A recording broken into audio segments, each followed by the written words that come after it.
here is how you can remove the time limit on the iPad. Let me show you exactly where you can find it and how it would work. If it's your first time in here, subscribe so you don't miss videos like this one.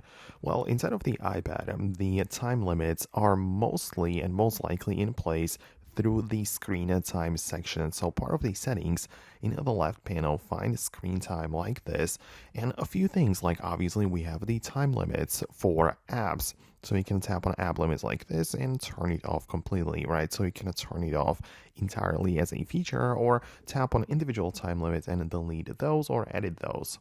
So that's the first approach or the first way to get it to work. But outside of that, we also have other things like communication limits. We have the downtime.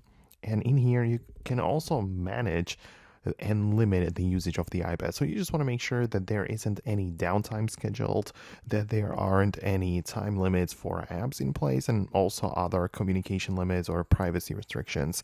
You just want to make sure that you disable all of that. Speaking of the content and privacy restrictions, just get inside in here and just disable it with the one toggle, and meaning it means that no toggles or no restrictions are going to be in place at all.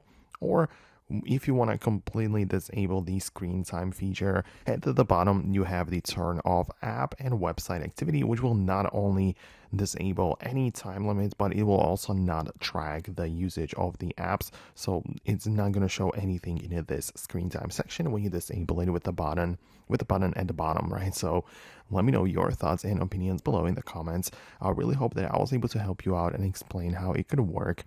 Let me know your thoughts, and I'll see you later in the future uploads.